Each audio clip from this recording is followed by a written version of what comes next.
ओम brim बृहस्पतये नमः। आज हम सब बृहस्पतिवार व्रत कथा का श्रवण करेंगे। देव गुरु बृहस्पति को बुद्धि और शिक्षा का कारक माना जाता है। गुरुवार को बृहस्पति देव की पूजा करने से धन, विद्या, मान, सम्मान, प्रतिष्ठा और कई अन्य मनोवांछित फल की प्राप्ति होती है। गुरुवार को भगवान बृहस्पति की पूजा का विधान है। गुरुवार के दिन व्रत और कथा सुनने से घर परिवार में सुख समृद्धि बनी रहती है। कथा के अनुसार प्राचीन काल की बात है। किसी राज्य में एक बड़ा प्रतापी और दानी राजा राज करता था।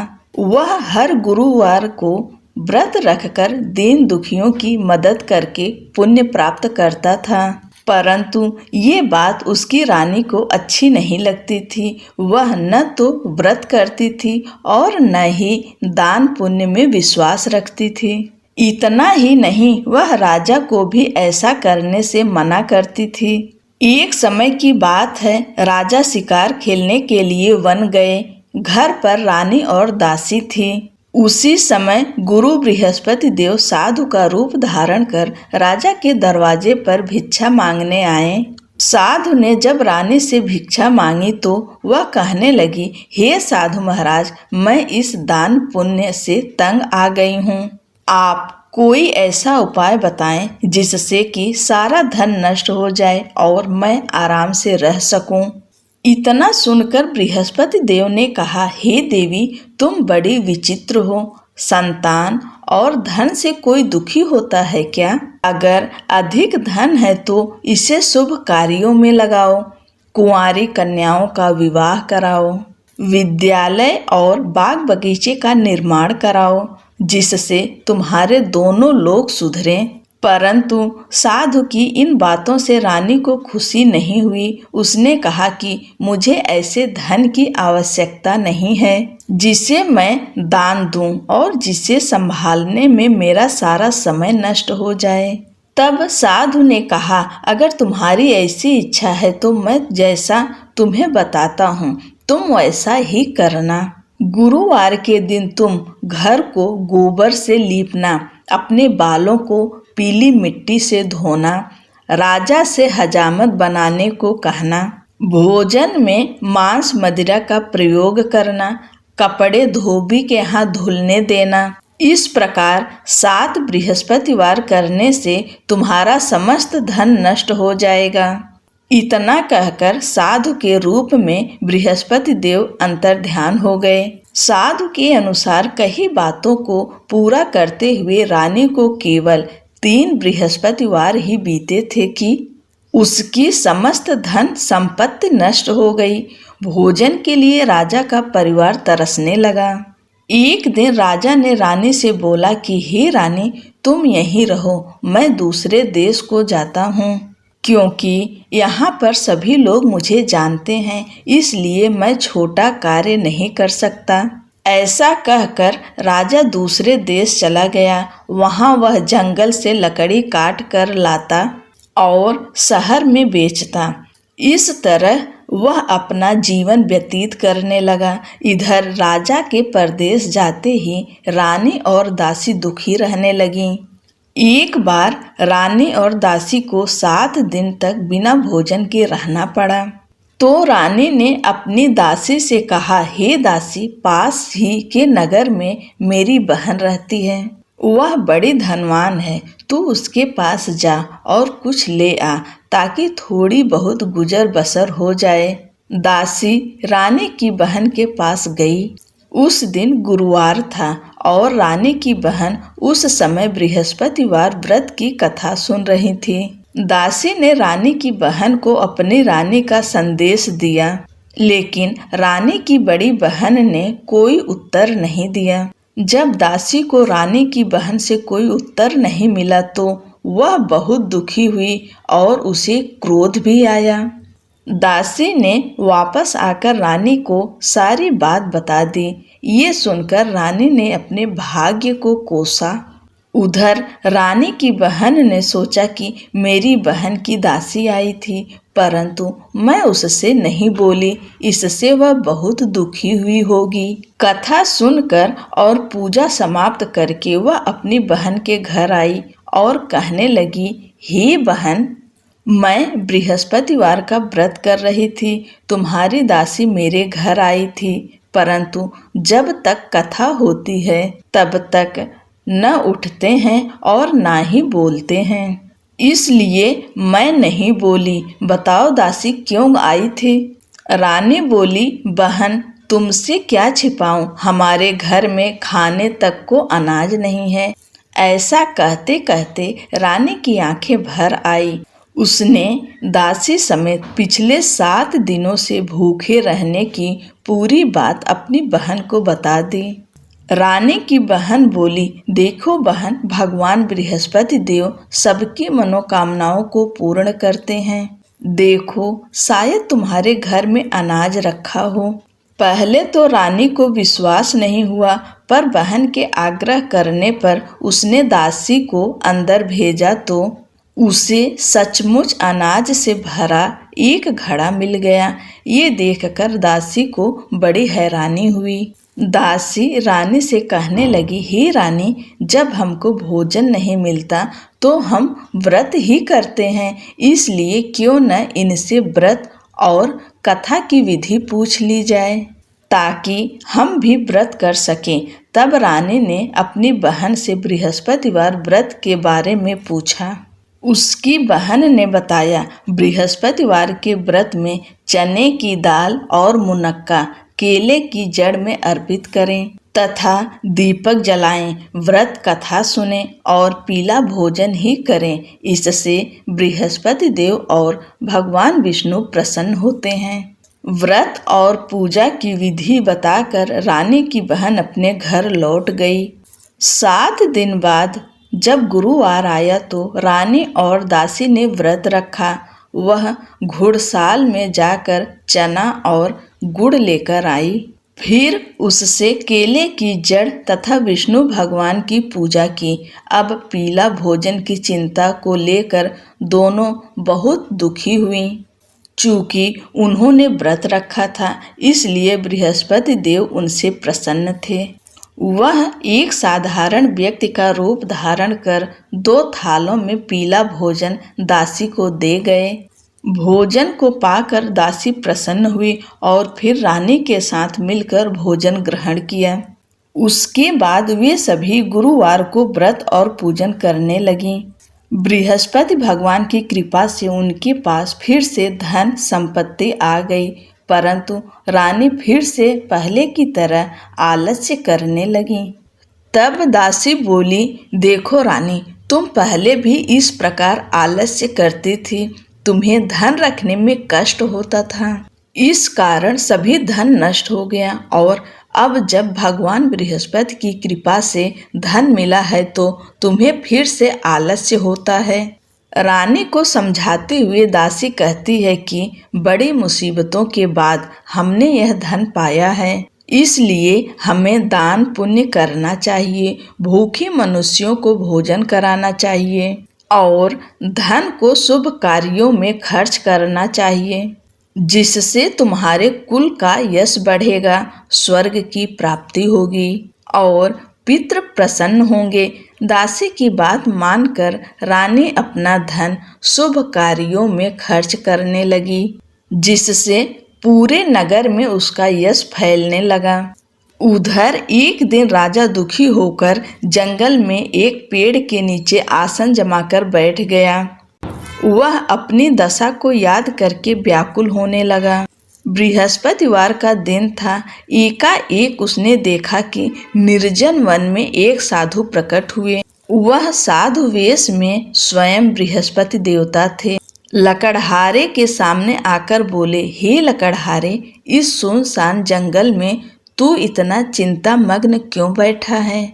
लकड़हारे ने दोनों हाथ जोड़कर प्रणाम किया और उत्तर दिया, हे महात्मा जी, आप सब कुछ जानते हो, मैं क्या कहूँ। यह कहकर रोने लगा और साधु को अपनी आत्मकथा सुनाई। महात्मा जी ने कहा, तुम्हारी स्त्री ने बृहस्पति के दिन बृहस्पति भगवान का निरादर किया है, जिसके कारण रुष्ट होकर उन्होंने तुम्हारी यह दशा कर दी है। अब तुम चिंता को दूर करके मेरे कहने पर चलो तो तुम्हारे सब कष्ट दूर हो जाएंगे और भगवान पहले से भी अधिक संपत्ति देंगे। तुम बृहस्पति के दिन कथा किया करो। 2 पैसे के चने मुनक्का लाकर उसका प्रसाद बनाओ और शुद्ध जल से लोटे में शक्कर मिलाकर अमृत तैयार करो। कथा के पश्चात अपने सारे परिवार और सुनने वाले प्रेमियों में अमृत व प्रसाद बांटकर आप भी ग्रहण करो। ऐसा करने से भगवान तुम्हारी सब मनोकामनाएं पूरी करेंगे। साधु के ऐसे वचन सुनकर लकड़हारा बोला, हे प्रभु, मुझे लकड़ी बेचकर इतना पैसा नहीं मिलता जिससे भोजन के उपरांत कुछ बचा सकूं। मैंने रात्रि में अपनी स्त्री को व्याकुल देखा है। मेरे पास कुछ भी नहीं जिससे मैं उसकी खबर मंगा सकूं। साधु ने कहा, हे लकड़हारे, तुम किसी बात की चिंता मत करो। बृहस्पति के दिन तुम रोजाना की तरह लकड़ियां लेकर शहर को जाओ। तुमको रोज से दुगुना धन प्राप्त होगा, जिससे तुम भली भांति भोजन कर लोगे तथा बृहस्पति देव की पूजा का सामान भी आ जाएगा। इतना कहकर साधु अंतर ध्यान हो गए। धीरे धीरे समय व्यतीत होने पर फिर वही बृहस्पतिवार का दिन आया। लकड़हारा जंगल से लकड़ी काट कर शहर में बेचने गया। उसे उस दिन और दिन से अधिक पैसा मिला। राजा ने चना, गुड़ आदि लाकर गुरुवार का व्रत किया। उस दिन से उसके सभी क्लेश दूर हुए, परंतु जब दोबारा गुरुवार का दिन आया तो बृहस्पतिवार का व्रत करना भूल गया। इस कारण बृहस्पति भगवान नाराज हो गए। उस दिन उस नगर के राजा ने विशाल यज्ञ का आयोजन किया तथा शहर में यह घोषणा करा दी कि कोई भी मनुष्य अपने घर में भोजन न बनावे न आग जलावे। समस्त जनता मेरे यहाँ भोजन करने आवे। इस आज्ञा को जो न मानेगा उसे फांसी की सजा दी जाएगी। इस तरह की घोषणा संपूर्ण नगर में करवा दी गई। राजा की आज्ञा अनुसार शहर के सभी लोग भोजन करने गए, लेकिन लकड़हारा कुछ देर से पहुंचा। इसलिए राजा उसको अपने साथ घर लिवा ले गए और ले जाकर भोजन करा रहे थे तो रानी की दृष्टि उस खूंटी पर पड़ी जिस पर उसका हार लटका हुआ था। वह वहां पर दिखाई नहीं दिया। रानी ने निश्चय किया कि मेरा हार इस मनुष्य ने चुरा लिया है। उसी समय सिपाहियों को बुलाकर उसको कारागार में डलवा दिया। जब लकड़हारा कारागार में पड़ गया और बहुत दुखी होकर विचार करने लगा कि न जाने कौन से पूर्व जन्म के कर्म से मुझे यह दुख प्राप्त हुआ है, और उसी साधु को याद करने लगा जो कि जंगल में मिला था। उसी समय तत्काल बृहस्पति देव साधु के रूप में प्रकट हुए और उसकी दशा को देखकर कहने लगे, अरे मूर्ख, तूने बृहस्पति देव की कथा नहीं करी, इस कारण तुझे दुख प्राप्त हुआ है। अब चिंता मत कर। बृहस्पतिवार के दिन कारागार के दरवाजे पर 4 पैसे पड़े मिलेंगे। उनसे तू बृहस्पति देव की पूजा करना, तेरे सभी कष्ट दूर हो जाएंगे। बृहस्पति के दिन उसे 4 पैसे मिले। लकड़हारे ने कथा कही। उसी रात्रि को बृहस्पति देव ने उस नगर के राजा को स्वप्न में कहा, हे राजा, तुमने जिस आदमी को कारागार में बंद कर दिया है वह निर्दोष है। वह राजा है, उसे छोड़ देना। रानी का हार उसी खूंटी पर लटका है। अगर तू ऐसा नहीं करेगा तो मैं तेरे राज्य को नष्ट कर दूंगा। इस तरह रात्रि के स्वप्न को देखकर राजा प्रातःकाल उठा और खूंटी पर हार देखकर लकड़हारे को बुलाकर क्षमा मांगी। तथा लकड़हारे को योग्य सुंदर वस्त्र आभूषण देकर विदा कर दिया। बृहस्पति देव की आज्ञा अनुसार लकड़हारा अपने नगर को चल दिया। राजा जब अपने नगर के निकट पहुंचा तो उसे बड़ा आश्चर्य हुआ। नगर में पहले से अधिक बाग, तालाब, कुएं तथा बहुत ही धर्मशाला, मंदिर आदि बन गई है। राजा ने पूछा, यह किसका बाग और धर्मशाला है? तब नगर के सब लोग कहने लगे, यह सब रानी और बांदी के हैं। तो राजा को आश्चर्य हुआ और गुस्सा भी आया। जब रानी ने यह खबर सुनी कि राजा आ रहे हैं तो उन्होंने बांदी से कहा कि हे दासी, देख, राजा हमको कितनी बुरी हालत में छोड़ गए थे। हमारी ऐसी हालत देखकर वह लौट न जाएं, इसलिए तू दरवाजे पर खड़ी हो जा। आज्ञा अनुसार दासी दरवाजे पर खड़ी हो गई। राजा आए तो उन्हें अपने साथ लिवा लाई। तब राजा ने क्रोध करके अपनी रानी से पूछा कि यह धन तुम्हें कैसे प्राप्त हुआ है? तब उन्होंने कहा, हमें यह सब धन बृहस्पति देव के इस व्रत के प्रभाव से प्राप्त हुआ है। राजा ने निश्चय किया कि 7 रोज बाद तो सभी बृहस्पति का पूजन करते हैं, परंतु मैं प्रतिदिन दिन में 3 बार कहानी तथा रोज व्रत किया करूँगा। अब हर समय राजा के दुपट्टे में चने की दाल बंधी रहती तथा दिन में 3 बार कहानी कहता। एक रोज राजा ने विचार किया कि चलो अपनी बहन के यहाँ हो आए। इस तरह निश्चय कर राजा घोड़े पर सवार हो अपनी बहन के यहाँ को चलने लगा। मार्ग में उसने देखा कि कुछ आदमी एक मुर्दे को लिए जा रहे हैं। उन्हें रोक कर राजा कहने लगा, अरे भाइयों, मेरी बृहस्पति देव की कथा सुन लो। वे बोले, लो, हमारा तो आदमी मर गया है, इसको अपनी कथा की पड़ी है। परंतु कुछ आदमी बोले, अच्छा कहो, हम तुम्हारी कथा भी सुनेंगे। राजा ने दाल निकाली और जब कथा आधी हुई थी कि मुर्दा हिलने लग गया और जब कथा समाप्त हो गई तो राम राम करके मनुष्य उठकर खड़ा हो गया। आगे मार्ग में उसे एक किसान खेत में हल चलाता मिला। राजा ने उसे देख और उससे बोले, तुम मेरी बृहस्पतिवार की कथा सुन लो।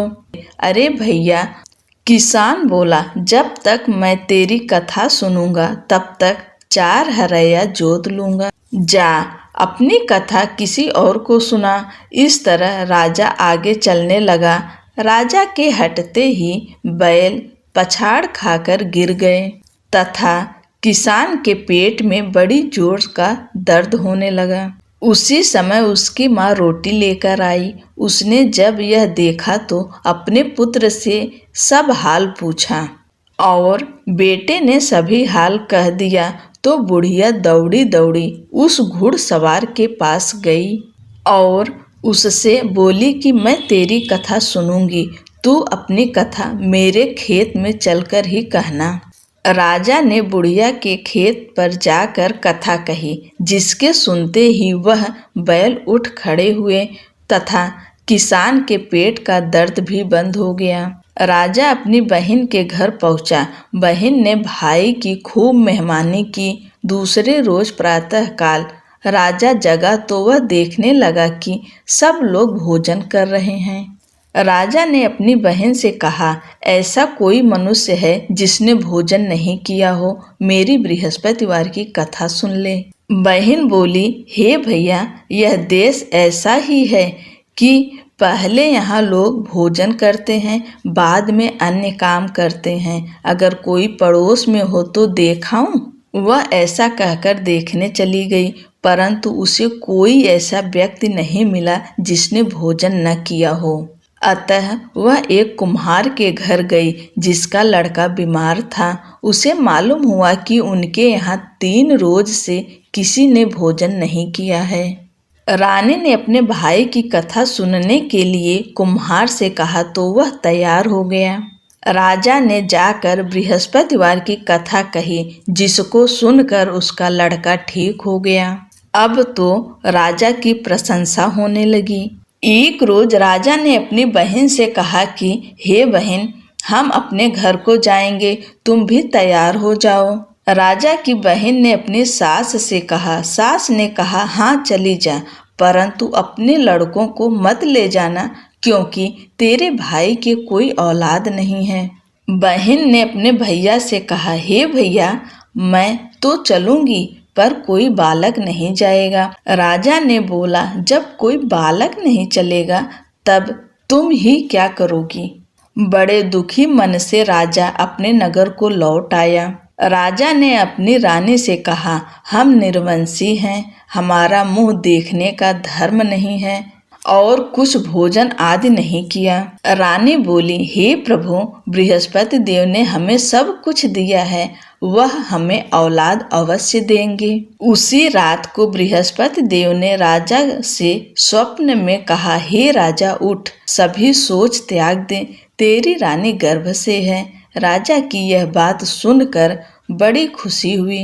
9वें महीने में उसके गर्भ से एक सुंदर पुत्र पैदा हुआ। तब राजा बोला, हे रानी, स्त्री बिना भोजन के रह सकती है, पर बिना कहे नहीं रह सकती। जब मेरी बहन आवे तुम उससे कुछ कहना मत। रानी ने सुनकर हाँ कर दिया।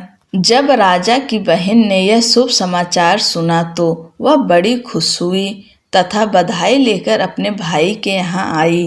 तब रानी ने कहा, घोड़ा चढ़कर तो नहीं आई, गधा चढ़ी आई। राजा की बहन बोली, भाभी, मैं इस प्रकार न कहती तो तुम्हें औलाद कैसे मिलती। बृहस्पति देव ऐसे ही हैं, जैसी जिसके मन में कामनाएं हैं सभी को पूर्ण करते हैं।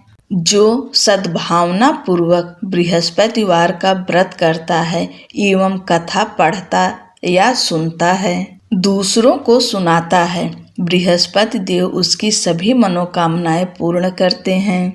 भगवान बृहस्पति देव उसकी सदैव रक्षा करते हैं। संसार में जो मनुष्य सद्भावना से भगवान जी का पूजन व्रत सच्चे हृदय से करते हैं तो उनकी सभी मनोकामनाएं पूर्ण करते हैं। जैसी सच्ची भावना से रानी और राजा ने उनकी कथा का गुणगान किया तो उनकी सभी इच्छाएं बृहस्पति देव जी ने पूर्ण की थी।